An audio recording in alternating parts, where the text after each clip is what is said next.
they're just reading fucking Sarah J Maas and having a wank. They don't really care. Hey, listen.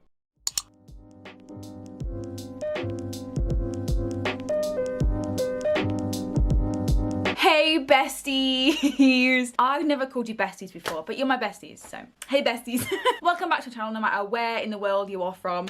I am going to be doing my big summer wrap-up today, which I have been putting off since the dawn of time, it feels like anyway. I don't like wrap-ups, and now if you're unfamiliar with what a wrap-up is, it's basically where a booktuber or book blogger or a book personality person, you know, a person who reads books for fun. We like pain, okay? Where somebody who reads goes through what they have read within a certain time frame. So it could be a weekly wrap up, it could be a monthly, it could be from the dawn of time wrap up like I'm about to do. But either way, I don't like doing these wrap ups, and I'm trying to figure out a more creative way, which I like doing and you like watching, of me categorizing and cataloging and showing you my reads that I have read. But for now, these are all of the books that I have read from about May until the end of August. You would imagine there was a lot of books, but there actually is only 18. So we're gonna go ahead and jump straight into it with my first read, and we'll see how long it takes me before I get bored. I'm gonna try and keep these like little mini reviews and descriptions very short and very sweet, because we do have a lot of, sorry, the first one just slid off my lap. Because we do have a lot of books to get through.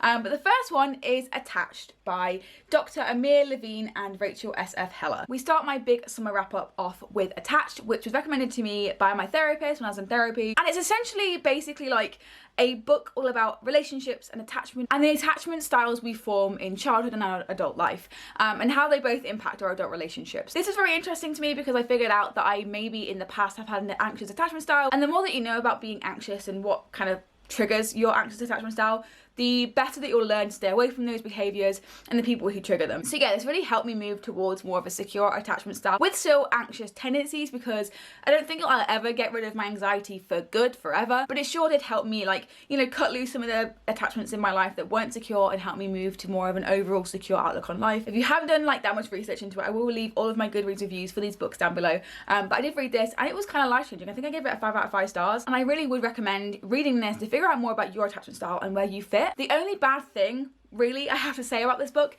is that it did paint avoidant people as like really bad people. So essentially you have like 3, I think, basic attachment styles. There are nuances, there are more, but the 3 basic ones that are outlined and talked about a lot in this book are avoidant, anxious, and secure. And I do feel as though I agree with the people who have read this book and said that, you know, avoidants in this book are kind of painted as bad people, and they're not bad people, they just have emotional baggage they have to work through. But obviously your attachment style is never an excuse to treat people like shit. So I don't know, I do feel as though this was biased towards anxiously attached people, which is probably why it benefited me so much. But yeah, I would still recommend reading this and finding more out about attachment styles, because it really helped me in my relationships, in my life in general, my outlook on life. The next book that I read this summer is I Would Leave Me If I Could by Halsey. And this is a poetry collection written by singer-songwriter Halsey. I'm sure you know her by now. There are quite a lot of content warnings with this poetry collection, so again I'll leave them down below with my Goodreads review. Basically this is like a very deep and dark and beautifully written poetry collection all about Halsey's struggles in the past with her, you know, past relationships with abuse and stuff. So you can imagine the kind of like content warnings that come along with this. So do be careful going into this if you're wanting to try it out. I had 0 expectations for this going in, and I loosely heard, you know, Halsey's music and stuff, so I didn't really know much about her or experiences. I had 0 expectation going into this, and can I just say that Halsey has such a gift for words, it's unreal. She writes so beautifully. Actually, I have a vague memory of Halsey's pronouns being they/them. I'm gonna use they/them just in case. But they have a really good like gift for words. I think that they have something very special. However, I do think that some of their poems were too long, and very much so this poetry collection needed more editing. And I feel like some of the poems just lost momentum and lost rhythm. And although I did enjoy this, there were some I just felt as though like needed just editing down a little bit more. But I think that Halsey does have a gift for words, and I'm really excited to see what else they put out into the world. I ended up giving this a 3.85 because I enjoyed it that much. I find poetry so touching all the time, and it takes such vulnerability to put your poetry out there because it is so personal. So Halsey should definitely be proud of themselves for doing so. My next read of this summer was Honey Girl by Morgan Rogers. This is essentially about Grace, who has just completed her PhD in astronomy, and now she doesn't really know where to go. She starts to have like a crisis about her life and the fact that all she's ever done is focus on her career and education, and now she has no life experience to show for it. She has done nothing but grind and grind and grind her way to success, and now she just wants a vacation where she can just forget her name in Las Vegas, but she ends up getting really drunk and marrying a woman that she's never met. This is a story of Grace basically like fleeing her life to go and live with her wife. And to be honest, the premise of this sounded so perfect and Booktube hyped this up for me so much, but I was honestly disappointed. I gave this a 3 stars because although I was disappointed, I did find some redeeming qualities about this book. Number one, I really liked the way that Grace's relationship with her father was explored. I expected this really fluffy romance, and don't get me wrong, it was that in some parts, but I feel like, you know, Grace's relationship with her father was very well explored in this book. And although it was like very, this is the roles of these characters, and it was very like reminding me over 5 seconds what these characters' purpose were, and I found that sometimes jarring. But I liked the exploration of her relationship with her parents and how Grace felt pressured by her father to do certain things and act a certain way. However, I did find some of the lines incredibly cheesy, and I think it was Read with Cindy's review of this I really resonated with, following the fact that in this book everything is a metaphor and it makes it less special, I think. Honey Girl also wasn't really what I was expecting either. I was kind of expecting Grace's wife to be like this person we never meet, but we meet her in like the first few pages and she goes and lives with her and stuff, and she is such like a pick-me manic pixie dream girl kind of character, and I just didn't gel with the romance at all. I don't think they had any chemistry. I don't think they should have stayed married at all, and their relationship just didn't feel authentic or real at all. I had to suspend my disbelief so bad, and it just wasn't what I was expecting and kind of just let me down. Moving swiftly on to the next read that I read this summer, and that is another poetry collection which is called Sometimes I Fall Asleep Thinking About You by Katharine Hancock. Writing poetry is always so hard, and it is so hard because poetry is so personal and it depends on your taste what kind of poetry that you like. I'm really unsure how to rate this, so I just didn't give it a rating, but I thought it was okay. I have read other poetry by this author and I just felt this one was very underwhelming. I had this really weird disconnect with the poems for some reason. I liked some of them, but others I just felt this weird like sense of disconnect with them. I don't actually know why. Also, while like researching other people's reviews for this and how they felt about it and seeing if I could resonate with them and also share the same opinions of them, I found that this author kind of does performative activism with their poetry a little bit, and although I haven't read the poems that this performative activism comes from, I don't really feel comfortable like talking about this in too much detail. It was okay. I don't really give it a rating and I feel a little bit weird about the author now. I really like the other 2 like poetry collections that I've read, so kind of disappointing, but I did read this in summer and it was still a good experience. I just felt underwhelmed and disconnected. Next we have one of my favourite books of the year. Like genuinely, if this isn't in my top 10 books of the year list, it's rigged. This is essentially about Danica Brown, who is one of 3 of the Brown sisters, which is each of the books in the trilogy follows. First one follows Chloe and then the second one follows Dani. Dani is a very hard-working person. The best way I can describe her is that she is a Capricorn woman. I'm not actually sure what her star sign is. I don't think it would be Capricorn, but she definitely has that kind of hard-working, motivated energy. All she wants to really do is have her career and not let anyone bother her, and what she does to kind of like meet her needs like sexually is she just has a series of fuck buddies without actually having any commitment. So she prays to the universe and manifests a perfect fuck buddy where she meets Saphir, who is an ex-rugby star. Zaf struggles with a lot of anxiety and his masculinity, and the reason why he had to stop playing rugby in the first place. Because Zaf is an ex-rugby star and he hasn't really been in the limelight since his controversial exit to rugby, the 2 of them are spotted out in public by paparazzi, and word gets out that those 2 are a couple. The 2 of them aren't actually together and decide to form a fake dating relationship for the public eye in order to boost Zaf's current business and also give Dani the fuck buddy relationship that she wanted. Sometimes I feel like the universe just kind of accumulates books for me to read and hands them to me like, Shakira, please read this. The characters in this book have so much chemistry. Like there's so much on-page chemistry, it's unreal. Not only this, they are so likable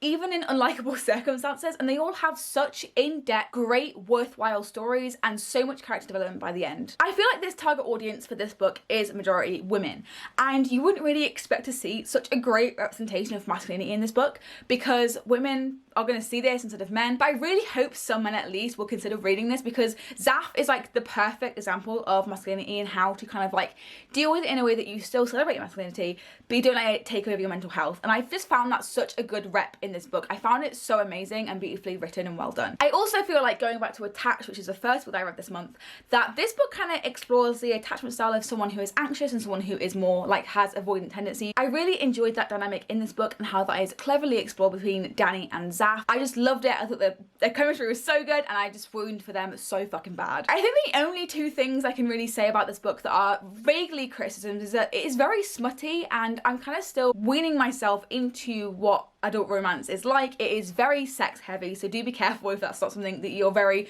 versed in when going into this. I think Chloe Brown was my first adult romance book, and this is the second one I've ever read, so the sex was a little bit whoa, okay. I'm seeing the word cunt on the page and I'm fucking that's weird. When you're used to things just fading to black in YA, it can be a little bit like a little bit of like a juxtaposition, like a transitional period, but I'm sure I'll get over it. I also feel like this is kind of very formulaic, and I feel like some romances do this. I think it is just like a subject of the genre. I feel like these books can get very formulaic. I haven't read a lot of them, but now I can kind of see a pattern with the like 3-act structure, and I've just found like this kind of fits into that structure. Not necessarily a bad thing, it's just very predictable and formulaic, but at least it's successful and it does it really well. So there's that, and I really did enjoy this. One of my favorites of the year. Next, I actually read a classic for once. Now, if you know me, you know that I am very intimidated by classics. I feel like personally there is 3 sides to Booktube. Number 1, there's people who have read classics and they're fine, they're not intimidated, it's fine. The second group of people are people who haven't read the classics, but they don't really care. They're just reading fucking Sarah J Maas and having a wank, they don't really care. And the third is people like me who want to read the classics, so they want to read them because they find it interesting, but they're very intimidated by the hype and also the size and also the time period and just all those things that are the above. But I read this classic because of a recommendation from a fellow booktuber slash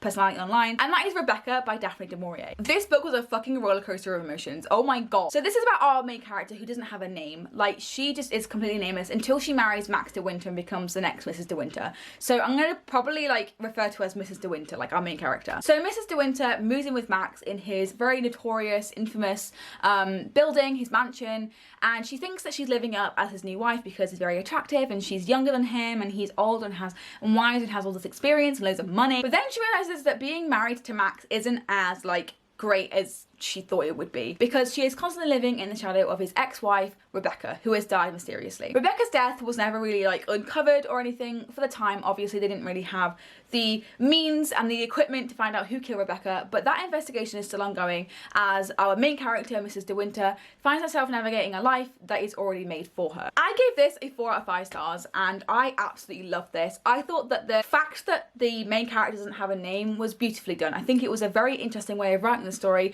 but I can understand why people find this jarring or not like to their taste. Our main character is just like a pick-me girl with no name basically, and she is crying out for validation, for Max's validation of specifics. She'll do anything for him to like her and to get his attention, and I found that such an interesting character to read from the point of view of. I found Max to be very unnerving and very interesting. I didn't trust a word that he said, and by far the most interesting character that we see in this book is Rebecca, because everything we know about Rebecca's character is told from other people's opinions of her. We never obviously talk to her because she is dead. I found Rebecca to be a roller coaster of emotions, like I've already said, and just a great book overall. The thing that I personally felt was dragging this down was definitely the ending, because it was so underwhelming. I feel like the author just took the easiest route out. I was expecting this really big finale ending where the main character was gonna like kill Max or something, but that didn't end up happening. It was very mundane, very boring, kind of like Thelma and Louise, sort of like driving to the distance sort of ending. I was just kind of expecting more, which is why it didn't get 5 stars from me, but definitely will probably be up on my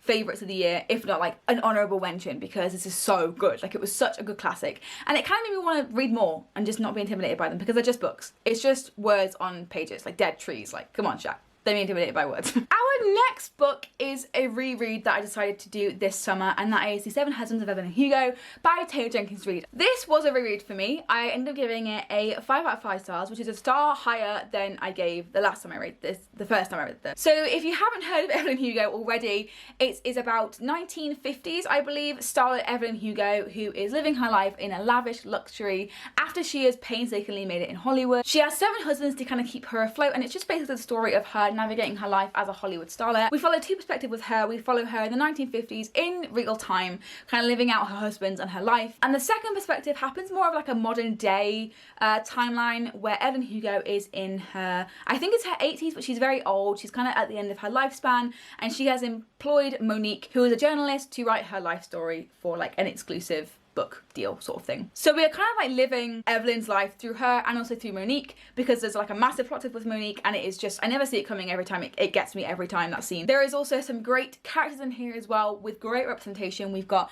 Evelyn, who is Latina. We've got Monique, who is a black journalist, and there is so much queer representation in this as well. It will make you so happy if you're also queer. The ending gets me every single time, and this time around I read it via audiobook because I'm kind of in a reading slump. The audiobook narrators do such a great job of bringing the story to life, and I truly can't wait for the live action version. I really can't wait. Reese Witherspoon, where you at? Because I'm impatient. Next we do have a graphic novel, and that is Paper Girls Volume 3 by Brian K. Vaughan, Cliff Chang, Matt Wilson and Jared K. Fletcher. Now, I always feel really weird about talking about graphic novel series, especially if like it's number 3 or in the middle of a series, because I feel like I'm going to spoil it for you. I ended up giving this 3 stars. I feel like it was the most forgettable one of the series so far. Paper Girls is basically about this group of girls from the 80s who have time travel to the year 2016 and other years as well.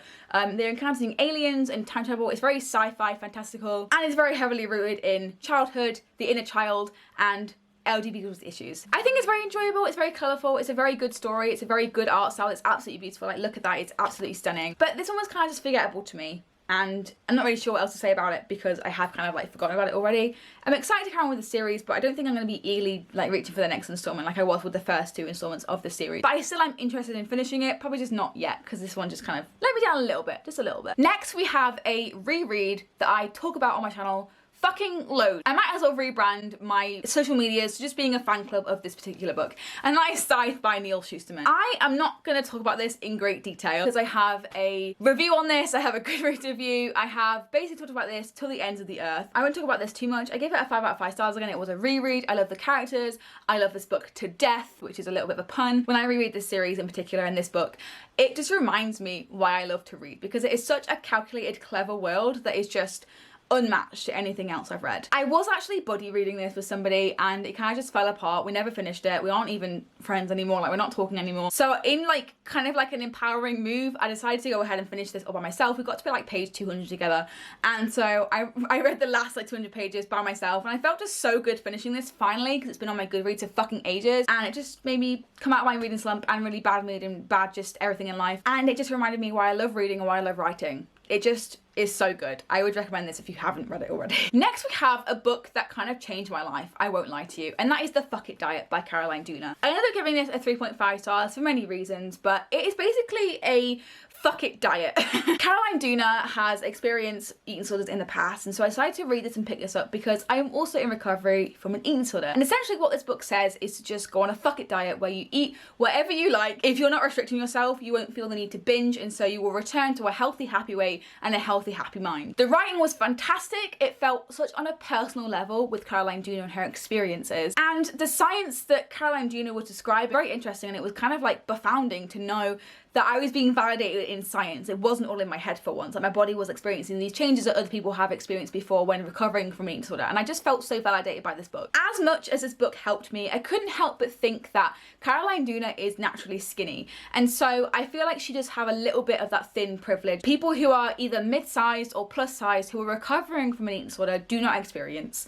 And so Caroline Dooner kind of simplifies ED recovery as being this thing of just tuning into yourself, or just doing whatever you like and eating whatever you like, when for us it isn't that simple. I think that often Dooner just kind of simplifies what it's like to experience fat phobia and to truly be more attractive to other people when you are restricting and losing weight. Because of course, if you eat yourself to the other side, which is what Caroline Dooner does, or she says that she does, of course, if you're still skinny after that and your body is still keeping up with the metabolism, you won't become what you feared. So if you're fearing that you're like, you're gonna put on weight and people aren't gonna love you, and that doesn't happen, of course it's gonna be easier for you to recover if you're naturally thin. But if you're like me, who I have done this, I have followed the fuck it diet. Number one, I think I am in the best place mentally that I have been in a long time because of this book. However, as I started to put on weight, because I was eating 3 meals a day and I didn't binge, I was very surprised. I'm thankful that I didn't binge. As I was putting on weight, I noticed that I was putting on weight and people were kind of looking at me a bit differently. It was almost like I was becoming what I was fearing, and my ED was right. So I feel like that's a little bit of why I didn't like this book and why I didn't give it a 5 out of 5 stars, even though it did change my life and change my diet and change my lifestyle. I just feel like to make this book even better and to give it that nudge up to a 4 or even a 5 star, Caroline Dooner could have made a little bit more of an effort to include some plus size voices in this novel, because it is so important to hear from those sorts of people. Although I am mid-size and I am not exactly like the skinniest person, but I'm not exactly, you know, plus sized. I wouldn't say I'm just a little bit thickums, you know. Girl, you're thicker than a bowl of oatmeal. I say that to myself in the mirror all the time and it's great. But our society is so perpetrated by fat phobia that these people trying to recover from an eating disorder, even when they haven't even lost any weight, they're trying to still eat, they're trying to still exercise, they're trying to still be who they are. They experience so much more than just, you know, the mental side of things. It's like a systemic fat-phobic society we live in, and I feel like that isn't really dealt with in this book that well. So I just thought that maybe that could improve this book even more, and if that was maybe written in, that would be great. But obviously it's her book, she can do whatever she wants. And I completely understand that this is Caroline Dooner's own experience of, you know, recovery, eating disorders. So honestly, that is so brave, and she has helped me, and I'm sure she's helped so many other people, and I would continue to follow her on Instagram because her advice is so good and I love her as a person. I just feel like this could have used a little bit more diversity in the voice that it was kind of trying to portray. My next read was The Midnight Library by Matt Haig. I ended up being very disappointed by this book. In fact, I gave it 3 stars. There are so many content warnings for this, and I feel like this is like detriment to the reading experience. You could really be harmed by this book if you don't know the content warnings been going in. At the very beginning of this book, we see our main character Nora in a very depressive state, in fact that she tries to kill herself. Now I know there's a lot of discourse on this book recently about how no book bloggers or reviewers or booktubers have talked about how graphic it is, and I'm here to tell you that it is very graphic. Be careful going into this book because we are reading directly from a point of view of a depressed person who is contemplating suicide and actually goes through with it. So if you're already in that mindset, you've been in that mindset in the past and you're easily triggered, do not read this book because it can be very harmful and triggering. Going into a little bit more of the story though, we are in a perspective of Nora, who is depressed, and she does try to kill herself. She does try to take her own life.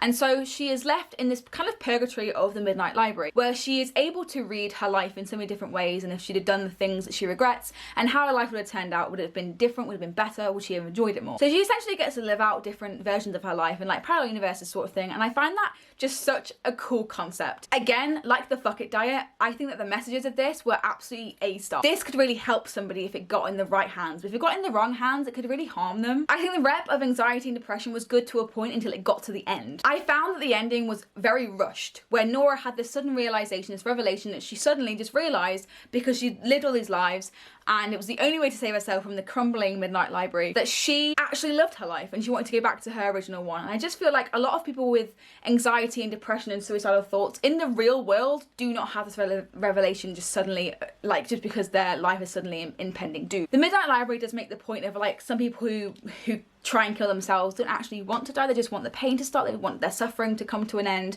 and I think that's a very good message to have. But the way that this is done towards the end, I didn't really like, because there's no switch that you can turn on and off that is like a depression switch. It doesn't really matter. My review of this is in no means trying to invalidate Matt's experience, so because I know that Matt Haig writes from a place of experience where he has gone through these emotions before, and I just think it's so brave that he's articulated this so well into a book. I just think that the ending was a little bit rushed and I didn't really like the rep towards the end, but still a book with a great message, and Matt Haig should be proud of himself for coming up with such an amazing concept that is gonna help so many people. We're getting through them, guys, we're getting through them. Let's just buckle down and do these together, shall we? The next book we've got here is a poetry collection, and it is If My Body Could Speak by Blythe Barr. I read this and the next book in this wrap up in a vlog together, so I'll leave that down below if you want to go and see more extensive thoughts and opinions. I again give it a 3 stars because it is basically a hard-hitting poetry collection all about body image and womanhood and femininity and growing up as a woman in this society. These poems are so personal and they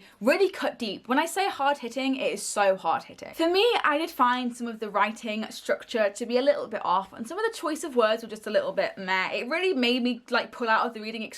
So the author just uses some words like lol and hella gay, like text talk, and it kind of just made me feel a little bit like the poems are professionally written. And I do also think that some of the poems have a very weird rhyming pattern, so they don't really flow as well as they could. But other than that, I thought it was a very good debut poetry collection from Blythe Barr. I think she's a very relatively young poet, so good on her for producing this and publishing this. It was very personal, very well written in places, but some of the structural elements I just would have maybe decided otherwise. The second book in that vlog with the poetry collection I just talked about was Felix Ever After by Kaysen Calendar. Now this was a little bit of a better read. I gave it a 3.75 because it was just so fluffy and amazing and I loved it so much. So this is basically about Felix Love, who has never actually been in love because he thinks that he is one marginalized identity too many. Felix is a queer, trans, Latinx boy trying to navigate high school and coming of age and what it means to be queer. He ends up in a really weird like love triangle catfishing scenario with his best friend and his best friend's ex in trying to figure out who is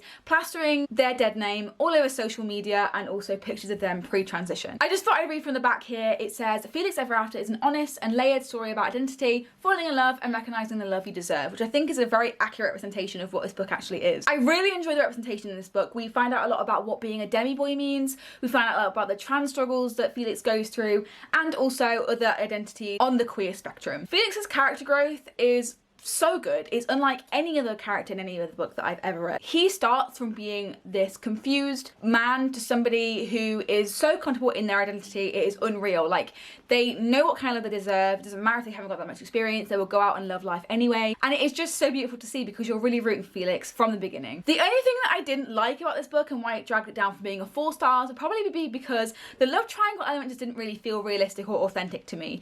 I didn't really believe that, you know, Felix actually had feelings for someone he just started talking to on Instagram through a fake account. Like, I didn't really actually feel like they had an authentic connection. But the main romance between Felix and another character was so good. It was so believable and they had so much chemistry, so that made up for it. But this kind of like love triangle element just didn't really do it for me, if that makes sense. Still a really good read though. I would recommend if you want something a little bit fluffy, just for a little bit of summer that we've got left. Very summery, very queer, very hard hitting in places, so do be careful. But if you can manage it, very good read, I would recommend. Next, we unfortunately have a book that really disappointed me because it just wasn't what I thought it was, and it just kind of didn't have a plot, if I'm going to be honest.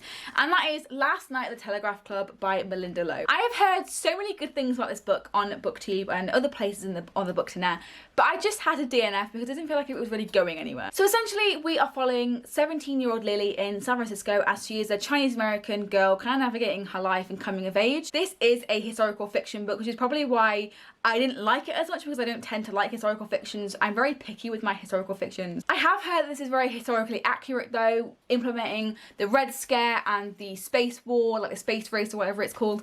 But for me, it just didn't hit the right spot. It just wasn't a book for me, I don't think. I really liked the queer elements of the story, but I just personally felt like I was expecting more. I didn't fall in love with it. It didn't grab me as much as I thought it would, and therefore I DNF'd it.